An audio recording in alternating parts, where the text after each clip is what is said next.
저희들이 성모송은 10번을 계속 반복해서 하기 때문에 어떻게 보면은 좀 단조롭고 이렇게 같은 거를 계속 해야 할 필요가 있는가라는 이런 이야기도 있고, 또 어떤 때는 하다 보면은 좀 이것이 지루할 때도 있는데, 근데 우리가 이 10번의 그 성모송 안에 있는 것을 좀 그 내용을 잘 이렇게 파악해 보면은 참 그 안에 굉장히 깊은 의미가 있는 것 같아요. 그래서 먼저 시간이 있으면은 이 성모송에 대해서 이 성모송만 가지고 좀 강의를 좀 한번 해볼까 하는데, 전에도 얘기했는지 모르지만 이재미 신부님이 이 세상에서 가장 아름다운 길이 성모송이라는 것에 대해서 말씀을 해주셨는데 굉장히 참 아름답고 좋더라고요. 그래서 새로운 어떤 느낌인데, 오늘은 교황님께서 성모송에 대해서 어떤 의미가 있는지를 저희들에게 말씀하시면서 세 파트를 이렇게 나눠주게 됩니다. 성모송에 보면은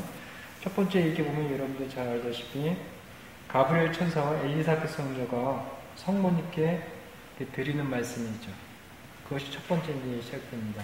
맨처리가 들으신 말에 기뻐하죠, 이렇게 나가는 것인데, 그 첫 부분은 어떻게 보면 그 가브리엘 천사와 엘리사벳 성녀가 마리아께 대한 흠숭의 이런 표시이고 감탄의 어떤 이런 표시입니다. 그래서 이 감탄의 표시는 그냥 단순한 감탄의 표시가 아니라, 여러분들이 창세기에 읽어보면은 하느님께서 이 세상을 창조하신 다음에 당신의 그 작품을 보시면서 감탄을 했다는 그런 표현이 나옵니다. 창세기에. 이와 같이 그 가브리엘 천사와 엘리사벳 성녀를 통해서 당신의 그 어떤 아들을 한 인간의 몸에 잉태하게 하는 것은 새로운 창조를 나타내는 것이거든요. 이것을 보시고 하느님께서도 여기서도 감탄을 하시는 거예요. 근데 그 감탄을 당신이 직접 하신 것이 아니라 가브리엘 천사와 엘리사벳 성녀를 통해서 감탄하신다는 것이죠. 그래서 성모송이 첫 번째 단계라는 것은 하느님께서 세상을 창조한 것처럼 이제는 마리아를 통해서 당신의 아들을 이 세상에 창조하시는 그런 모습, 그리고 창조하시고 나서 당신이 감탄하시는 그 모습을 통해서 그렇게 성모송할 때 하느님과 함께 우리가 찬미를 드리면서 또한 감탄의 한 표현으로서 나타낸다는 것이죠. 또 이게 첫 번째 이 부분이고, 두 번째 부분에 우리가 성모송의 가장 중요한 핵심, 일단 성모송의 그 전반부 축을 이루고 있는 것이 예수님의 이름에 있습니다. 끝부분이기 때문에 우리가 그냥 잠시 예수님의 이름을 암기하고 그냥 암송하고 그냥 지나가는 경우가 있는데, 그러니까 우리의 삶의 중심은 항상 예수님이지 않습니까? 바로 이 성모송에서도 중심에 바로 예수님의 이름이 있다는 것입니다. 그래서 여러분들께 예수님 이름이 여러 가지 있습니다. 예수님, 그리스도, 메시아, 이렇게 여러 가지 있는데, 이 예수라고 하는 이 이름 하나만 가지고 여러분들이 관상의 기도를 할 수 있다는 것이에요. 그리고 예수님의 저 사진 그 사진만 보고도 우리가 바라보면서 피정을 하고 관상을 하고 기도를 할 수 있다는 것이죠. 동방교회에서는 그래서 예수님의 그 이름 하나 가지고 정말로 관상의 길로 들어서는 그런 방법도 있다고 합니다.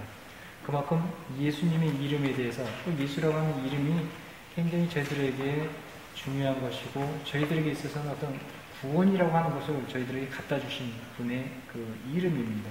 그래서 사람에게 주신 이름 가운데 우리를 구원할 수 있는 유일한 이름이 바로 예수라고 하는 이름이라는 것입니다.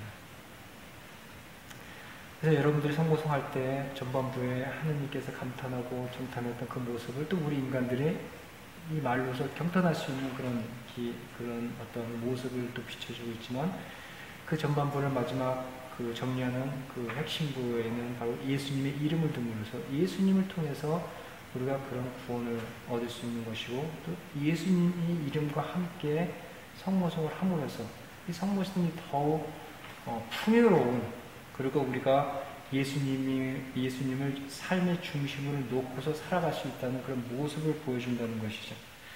그래서 사람에게 주신 가장 아름다운, 그리고 구원할 수 있는 이름인 예수님의 이름을 자주 우리가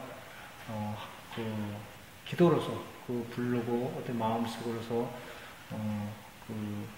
예수님의 이름을 항상 가지고서 여러분이 산다고 하면은 그리스도 삶이 더 깊어지는 그런 계기가 될 것입니다. 그래서 성모성의 마지막 단계에는 우리가 성모님께 마지막 우리의 삶을 마감하는 그때 우리를 부탁하는, 우리를 내어주는 그런 부분이 마지막 부분입니다. 그래서 여러분들 마지막 그 순간에 왔을 때 나 자신을 맡기는, 어떻게 보면 그런 맡길 수 있다는 것도 우리가 준비를 잘 했을 때 성모님께 나 자신을 맡길 수 있는 것입니다. 성모성은 사랑한 사람만큼 또 사랑한 삶을 살았던 사람이야말로 성모성의 마지막에 나 자신을 맡기듯이 나 자신을 맡길 수 있는 그런 힘, 그런 용기, 그런 것이 생기는 것이 아닐까. 그래서 왜 우리가 마지막 순간에 성모님께 나 자신을 맡기는가? 그것은 우리가 1월 1일 대축일에 있죠. 하느님의 어머니신 마리아의 축일을 지내듯이 마리아는 하느님의 어머니이기 때문에 우리가 마지막 그 순간에 어머니에게 나 자신을 맡기는 겁니다. 나 자신을 정말로 하느님의 손에 받을 수 있도록 어머니께서 저를 좀 도와주십사 하고, 근데 그것이 우리가 평상시에 정말 성모성의 그런 삶을 살아가지 않았을 때는 이것은 저희들이 내놓을 수 있는 용기도 없고, 어떻게 보면 마지막 우리가 하느님께 돌아가는 그 순간은 정말로 어렵고 모든 것을 잃어버리는 그런 순간인데 이것이 안 된다는 것이죠. 그래서 이 성모성 끊임없이 우리가 되풀이했을 때, 그런 또 삶을 살아갔을 때 마지막 그 순간에 우리가 마리아에게 모든 것을 맡기고 편안히 하느님의 손에 우리를 이렇게 내어드릴 수 있는 그런 용기가 생긴다는 것이죠.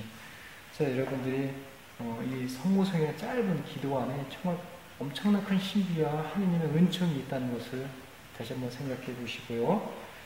그리고 마지막으로 묵주의 기도할 때 사용할 도구가 이 묵주입니다. 이 묵주도 이렇게 보면 굉장히 그리스도의 중심으로 돼서, 여러분들 이렇게 보면 십자가에서 우리가 기도를 시작해요. 그래서 모든 신비를 돌아서 다시 십자가로 넘어옵니다. 다시 말해서 우리의 삶은 그리스도를 시작해서 그리스도로 끝난다는 뜻이거든요. 그래서 이 묵주의 도구인 우리 묵주가, 그래서 십자가 그리스도를 통해서 각 신비를 다 거쳐서 거기에는 영광의 신비도 있고 환희의 신비도 있고 고통의 신비도 있고 빛의 신비도 있고 우리 삶의 모든 걸 함축이 되는 것이에요. 그런 모든 것을 겪고 우리 삶 안에서 그런 걸 다 겪거든요. 겪어서 결국 돌아오는 것은 예수님으로 돌아온다는 뜻이에요. 다시 말해서 우리의 삶은 중심에 예수님이 계셔야 된다는 것입니다. 그래서 많은 사람들은 너희들은 묵주기도 오직 마리아 정말 아무것도 모르는 사람들이에요.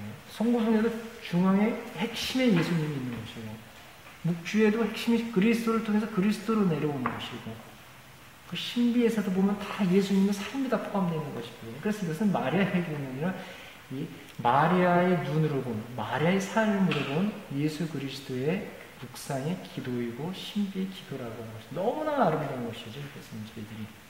그래서 이런 것을 알수록 저희들은 이 묵주의 기도, 그 묵주의 기도의 삶을 통해서 관상으로 들어가고 그 관상의 삶을 살아갈 수 있는 아름다운 풍요로운 하느님께서 저희들에게 주신 은총의 선물의 기도라고 마음속에 생각하시면서 충실하게 정말 묵주기도를 드린다고 하면은 여러분의 삶에 있어가지고 참으로 다른 사람들이 봤을 때, 여러분들 뒤안길에 이렇게 돌아봤을 때는 아름다운 삶이었다라고 생각하면서 하느님의 품으로도 들어갈 수 있는 그런 어떤 계기를 마련해주는 기도이면서 묵주의 어떤 도구이지 아닌가 이렇게 생각이 됩니다. 그래서 다시 한번 묵주기도 드릴 때 이런 것을 잘 생각하시면서 그 묵주 기도를 하신다고 하면은 더 삶의 활기를 느끼게 될 것이고 또 삶 안에서 묵주의 삶을 이루어질 수 있을 것이라고 생각이 됩니다.